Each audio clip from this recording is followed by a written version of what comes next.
नमस्कार, मैं Sandeep Tiwari. Target on पर आप सभी का स्वागत है। एनबीएस केबीएस का अगर आपने फॉर्म अप्लाई किया है या अप्लाई करने अभी जा रहे हैं क्योंकि डेट बढ़ी हुई है, तो आपके लिए यह वीडियो महत्वपूर्ण है। इन सभी सूचनाओं को अच्छे से देख लीजिए, इन अपडेट्स को समझ लीजिए, क्योंकि एनबीएस केबीएस की इस भर्ती में लगातार आपको अपडेट जिस दिन से नोटिफिकेशन मिला उसी दिन से देखने को मिल रहा है। आज के इस वीडियो में सबसे पहले आप जान लीजिए कि जो एनबीएस केबीएस का एग्जाम 2026 के लिए आप सबके सामने है, बदले हुए पैटर्न और प्रारूप के साथ है, टीयर 1 और टीयर 2 की परीक्षा के पार्ट में है। उसमें आवेदन करने की तिथि से लेकर के ईच एंड एवरीथिंग हम लोग यहाँ पर अपडेट लगातार देखते जा रहे हैं। 14 तारीख से इसका नोटिफिकेशन प्रारंभ हुआ था, 4 तारीख तक अंतिम तिथि थी। 4 तारीख को अचानक से डेट बढ़ी और डेट बढ़ने के बाद आपके सामने कल फिर से एक अपडेट सामने आया और उस अपडेट में जो आवेदन करने का प्रारूप है वो आपको काफी बदला हुआ नजर आया। उसका कारण ये है क्योंकि यह जो इस बार का एनबीएस केवीएस का नोटिफिकेशन है या जो परीक्षा है या आप भर्ती कह सकते हैं, यह अब दो संगठन मिलकर करा रहे हैं। एक समिति एक संगठन अर्थात दोनों एनबीएस और केवीएस ज्वाइंट करा रहे हैं और दोनों के अपनी एलिजिबिलिटी क्राइटेरिया अलग अलग थी। एनबीएस का अलग सिस्टम होता है और केवीएस का अलग सिस्टम होता है और इसको समझ करके यहाँ पर कई सारे मतलब जैसे उस समय से हमारे सामने भी क्वेरीज लगातार आ रही थी कि सर हम एनबीएस के लिए जो एलिजिबिलिटी क्राइटेरिया है उसको अगर फॉलो करते हैं तो हम केवीएस में एलिजिबल नहीं है और केवीएस के लिए जो है उसमें उसको फॉलो करते तो एनबीएस में एलिजिबल नहीं है। तो ऐसे तमाम कंफ्यूजन्स को अब हटाया गया है। मुझे ये नहीं समझ में आता है, जैसे मेरे पास भी कुछ प्रश्न बनते हैं इस प्रोसीजर के ऊपर, इस प्रक्रिया के ऊपर, कि ये सब चीजें शुरू में क्यों नहीं करी जाती। 14-20 दिन का फॉर्म डेट भरने को मतलब फॉर्म अप्लाई करने की तिथि दी गई, 20 दिन के बाद डेट बढ़ी, परीक्षा तिथि पहले से कंफर्म है, इतनी बड़ी अमाउंट में फीस रखी गई है। अब एलिजिबिलिटी क्राइटेरिया तब बढ़ाया जा रहा है जब जो है परीक्षा आवेदन करने की तिथि खत्म हो चुकी है। हाँ, ये बात है कि आपको सहूलियत मिलेगी, पार्शियलिटी नहीं होगी किसी के साथ, सब कुछ फेयर रहेगा। उनको भी बदलाव का जो बदलाव हो रहे हैं, जो अपडेट्स हो रहे हैं, मौका मिलेगा जिन्होंने फॉर्म अप्लाई कर रखा है और जिन्होंने नहीं किया है उनको अब बदले हुए पैटर्न के साथ फॉर्म अप्लाई करना पड़ेगा। कल की इस नोटिस को पहले विस्तार से पढ़ते हैं, देखते हैं कि क्या विषमता थी दोनों की इस एप्लीकेशंस में, एनबीएस में और केबीएस में क्या अलग-अलग पैटर्न्स थे, क्या अलग-अलग चेंजेस थे, उनको किस प्रकार से एक साथ कर दिया गया है और उसका क्या फर्क पड़ेगा। 4 बिंदुओं को मैंने इस सेशन में रखा है। आवेदन की तिथि जो बढ़ी है एकदम श्योर है, अभी भी क्या बढ़ सकती है ये भी प्रश्न आ रहा है आपके मन में। आवेदन का प्रारूप जो बदला हुआ है जो केवीएस और एनबीएस के ज्वाइंट के हिसाब से है। टीयर 1 एग्जाम की तिथि, ये सबसे बड़ा प्रश्न लोग के मन में आ रहा है क्योंकि 10 और 11 तारीख अर्थात बहुत ही कम समय दिया गया, क्या ये बढ़ सकता है क्या। अब इसके साथ साथ एक सबसे बड़ा प्रश्न इस समय अब ये आ रहा है कि टीयर 2 का एग्जाम कब होगा, क्योंकि हमें उसी हिसाब से अपनी तैयारियों को कंटिन्यू करना है। तो सबसे पहले कल के इस नोटिस को आप लोग देख लीजिए। यह नोटिस दोनों जो संगठन है, अब एक को संगठन एक को समिति, उनके नाम से आप कहिए, केंद्रीय विद्यालय संगठन जिसे आप केवीएस कहेंगे और नवोदय विद्यालय समिति जिसे हम एनबीएस कहेंगे। पहले इसको अच्छे से पढ़ लेते हैं, फिर मैं इसका एक पैटर्न पीडीएफ में दिखाता हूं। टेलीग्राम ग्रुप में आप नहीं है तो जुड़ जाइए, वहां भिजवा भी देता हूं। सबसे पहले जान लीजिए जो केवीएस और एनबीएस का ज्वाइंट नोटिफिकेशन है, और ना ही केवल यह टीचिंग के, दोनों के लिए मतलब शैक्षणिक और नॉन शैक्षणिक दोनों की बात हम कर रहे हैं। हम टीचिंग एंड नॉन टीचिंग, क्योंकि देखिए जो इस बार का एग्जाम पैटर्न है वो दोनों के लिए कॉमन है। आपने अगर टीचिंग में अप्लाई किया है या नॉन टीचिंग में अप्लाई किया है, दोनों के पर्पज से आपको टीयर 1 एग्जाम देना ही देना है। इसलिए हम दोनों को एक साथ यहाँ पर डिस्कस कर रहे हैं। कुछ ऐसे पद हैं जैसे एमटीएस टाइप का, वहां पर आपको टीयर 1 में कुछ अलग पैटर्न्स दिख रहा है, बाकी सब में वही है। केंद्रीय विद्यालय संगठन और नवोदय विद्यालय समिति में विभिन्न शैक्षणिक मतलब टीचिंग और अशैक्षणिक पदों की सीधी भर्ती के लिए भर्ती भर्ती अधिसूचना 1/2025 1/2025 या भर्ती अधिसूचना के संदर्भ में आवेदकों को एतद द्वारा सूचित किया जाता है कि केबीएस और एनबीएस ने सहायक आयुक्त प्रधानाचार्य, स्नातकोत्तर शिक्षक अंग्रेजी, देखिए कुछ विषयों के नाम पहले नोट कर लीजिएगा। सहायक आयुक्त, प्रधानाचार्य मतलब पदों की बात मैं कर रहा हूं, सहायक आयुक्त, प्रधानाचार्य, स्नातकोत्तर शिक्षक किसमें, अंग्रेजी, हिंदी कॉमर्स स्नातक शिक्षक हिंदी अंग्रेजी गणित विज्ञान सामाजिक विज्ञान तथा कनिष्ठ सचिवालय जो नॉन टीचिंग में जाएगा। सहायक पदों के लिए शैक्षणिक योग्यताओं तथा अनुभवों को अब एक समान कर दिया गया है, एक जैसा कर दिया गया है। किसको किसको किसको किसको बताइए, एनबीएस और केबीएस दोनों के लिए। ठीक है, मतलब जो ये शैक्षणिक योग्यताएं हैं और उनके साथ साथ जो अनुभव हैं उन दोनों को एक जैसा कर दिया गया, सिमिलर कर दिया गया है, और ये करना चाहिए था शुरू से ही।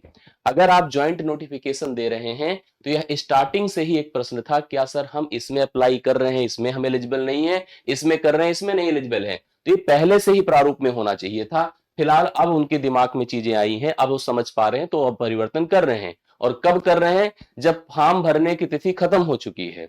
समझ रहे हैं? आप खुद सोचिए, आपके मन में प्रश्न आएगा, ताकि आवेदक दोनों संगठनों में एक साथ इन पदों के लिए ऑनलाइन आवेदन प्रस्तुत कर सकें। पूरी बात को समझिएगा। फिर कहता है, जो आवेदक केवल या तो केबीएस या एनबीएस में इन पदों के लिए ऑनलाइन आवेदन प्रस्तुत कर पाए थे, मतलब जिन्होंने आवेदन कर दिया था उनको ऑनलाइन आवेदन पोर्टल पर केबीएस अथवा एनबीएस जैसा भी मामला हो, ऑनलाइन आवेदन प्रस्तुत करने का एक समान अवसर दिया जाएगा, उनको भी वह अपडेट मिल जाएगा उनकी वेबसाइट पर जाने। विस्तृत जानकारी के लिए सीबीएसई की जो और केबीएस की एनबीएस की वेबसाइट, जहां पर आपको, मतलब मैंने शुरू में भी बताया था कि आपको 3 वेबसाइट अपने नोट्स में रख लेना चाहिए। एक तो सीबीएसई की, दूसरा केबीएस का और तीसरा एनबीएस का। तीनों को आप वेबसाइट के माध्यम से तीनों नोटिस करिए। ऑनलाइन आवेदन प्रस्तुत करने की अंतिम तिथि भी आप सबको पता है कि जो 4 तारीख से बढ़ा करके 11 तारीख तक कर दी गई है, अर्थात आप 11 दिसंबर तक ऑनलाइन आवेदन कर सकते हैं। अब आप जाकर के सीबीएसई, केवीएस या एनवीएस की तीनों की किसी भी वेबसाइट पर इस अपडेट को ले सकते हैं। इसका एक पीडीएफ है, और यह पीडीएफ देखिए, जिनके जिनके बारे में मैं बात कर रहा था, जिन जिन पोस्ट के लिए, उन सभी पोस्ट के लिए असिस्टेंट कमिश्नर, ध्यान दीजिएगा, प्रिंसिपल, मैंने आपसे कहा ना, सहायक आयुक्त, प्रधानाचार्य, और किसकी बात किया था? पीजीटी इंग्लिश की बात किया था, ठीक है, पीजीटी हिंदी की बात किया था, मैंने पीजीटी कॉमर्स की बात की थी। मैं जिन जिन पदों की बात कर रहा था उन सब के देखिए आप सबको यहां पर प्रॉपर जो एलिजिबिलिटी था उसका एक पीडीएफ जारी कर दिया गया है। इसमें कुछ नॉन टीचिंग के थे, जैसे जूनियर असिस्टेंट एनवीएस का था, और साथ साथ जूनियर जो सेक्रेटरी होता है वो कहाँ का? केवीएस का है। दोनों का एक जैसा कर दिया गया, एसेंशियल क्वालिफिकेशन सेम कर दी गई है, करेक्ट है। और इसके अलावा भी देखिए कुछ पद हैं, जैसे टीजीटी इंग्लिश फिजिकल एजुकेशन है, male female, TGT physical education दोनों का, केवीएस एनवीएस का एक कर दिया गया। ये बहुत जरूरी था, शुरू में इतना क्रिटिकल था सब कुछ कि समझना ही मुश्किल था, लोग समझ ही नहीं पा रहे थे इसको कैसे। जैसे हम लोग भी जब इसका जब फॉर्म आया था और मुझे सब कुछ एक्सप्लेन करना था, मुझे खुद बड़ी उलझन हो रही थी कैसे इसको समझ करके समझाएं आपको, ठीक है। टीजीटी इंग्लिश और हिंदी, ये देखिए एक जैसा हो गया। टीजीटी मैथ साइंस एक जैसा हो गया, होना चाहिए था, ठीक है, टीजीटी, क्योंकि देखिए पीआरटी तो आपको पता है कि केवीएस का ही है, एनबीएस का है नहीं। तो बाकी जितनी भी चीजें जो केवीएस एनबीएस की ज्वाइंट हैं, चाहे वो टीजीटी है चाहे पीजीटी है, जो उनके अलग अलग विषय हैं, या आप जो नॉन टीचिंग के पद हैं, उन सभी के लिए सारी इसेंशियल जो क्वालिफिकेशंस है उनको एक कर दिया गया है, उन सब के लिए समान कर दिया गया है। तो ये आपके लिए एक बड़ी खबर थी, एक बड़ा अपडेट था, और इस अपडेट को आप लोग ध्यान दीजिएगा। बात कितनी हो गई? आवेदन की तिथि बढ़ी है 11 तक, 11 दिसंबर तक आप फॉर्म भर सकते हैं और बदले प्रारूप के साथ कर सकते हैं। और जिन्होंने ऑलरेडी अप्लाई कर लिया उनको भी मौका मिलेगा। आवेदन के प्रारूप की भी बात हमने कर दी। अब बात आती है एग्जाम्स की। सबसे इंपॉर्टेंट तो यही है, क्योंकि आपके लिए सबसे बड़ा चैलेंज, क्योंकि आप सबको पता है कि हम में से प्रत्येक को, चाहे हम टीचिंग की तैयारी कर रहे हैं चाहे नॉन टीचिंग की, हमें टीयर 1 एग्जाम देना है, जो पूरी तरह से बदले हुए पैटर्न पर है। क्योंकि इसके पहले ऐसा नहीं होता था कि किसी भी शिक्षक भर्ती की परीक्षा हो और वहां पर ऐसे विषयों का कॉम्बिनेशन हो, जिसमें आप सबको पता है कि टीयर 1 में मैथ, रीजनिंग, हाँ रीजनिंग, कंप्यूटर, जीके जीएस आप कह सकते हैं, जीए कह सकते हैं या जीके कह दीजिए, और साथ साथ हिंदी और अंग्रेजी ना, हिंदी इंग्लिश। मैंने इस सारी चीजों को समझा रखा है आपको। बी से है, बी से है, बी से है, बी से है, और इसके बाद इन दोनों को मिलाकर 20 अर्थात 10 हिंदी का 10 अंग्रेजी का, टोटल 100 क्वेश्चन का पेपर है।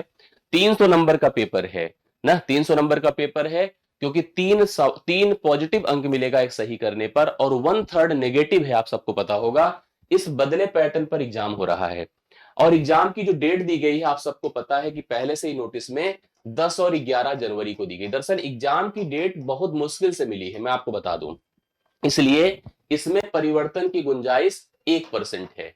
1% ही संभावना है, मतलब 99% संभावना है पूरी तरह से कि एग्जाम अपने निर्धारित डेट पर होगा। क्योंकि मैं आपको बता दूं कि इसके बारे में चर्चाएं कम हैं, जो हम लोग इंटरनल बात करते हैं या डिस्कशन होता है या कहीं से कोई सोर्स से मिलता है। सबसे ज्यादा चर्चा इसकी है कि टीयर 2 एग्जाम कब तक होगा, इसकी बात हो रही है। और जहां तक हमें जानकारी मिली है कि इसको लेकर के बहुत जल्द, अब आज तो सप्ताह खत्म हो रहा है, अगले नेक्स्ट वीक में जहां तक पूरी उम्मीद है 99% कि इस एग्जाम की तिथि भी कंफर्म कर दी जाएगी। मतलब इस संपूर्ण प्रणाली को, संपूर्ण एग्जाम पैटर्न को, यह जो प्रोसेस है वह अगले अप्रैल मई तक खत्म कर देना चाहता है। मतलब सब कुछ ज्वाइनिंग वाइनिंग लेकर के या जितनी भी चीजें होती हैं, ये चीजें आपके सामने हैं। मुझे लगता है कि आप सबको बातें समझ में आ रही होंगी, क्लियर हुआ होगा, या कोई कंफ्यूजन हो किसी के मन में बता दें। देखिए, आज भी अभी 6 तारीख है, अभी भी देखा जाए तो इस माह पूरे अर्थात 30-35 दिन का टोटल अभी आपके पास समय है।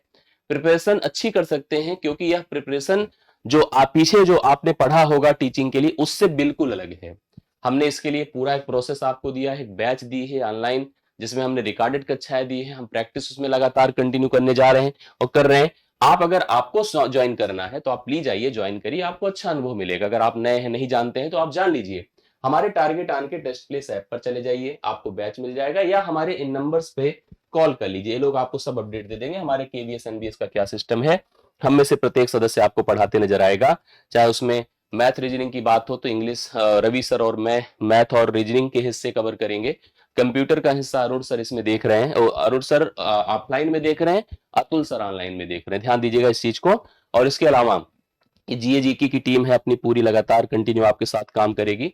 हिंदी अंग्रेजी के लिए आदरणीय अमृत सर हैं और सुजीत मिश्रा सर हैं। तो आप सभी के साथ कनेक्ट कर लीजिए, जुड़ जाइए और इन नंबर्स पर अपनी अपडेट्स या क्वेरी रख दीजिए अगर आपके मन में कोई प्रश्न हो तो। बाकी कोई सवाल हो तो आप वीडियो के नीचे कमेंट भी कर सकते हैं, आपके उत्तर मिल जाएंगे आपको। अभी के लिए इतना ही, बहुत बहुत धन्यवाद। प्रश्न रखिए, अपनी क्वेरीज रखिए, कंफ्यूजन दूर करिए और आगे मतलब प्रोसेस सही करिए और सफलता अर्जित करिए। Thank you so much.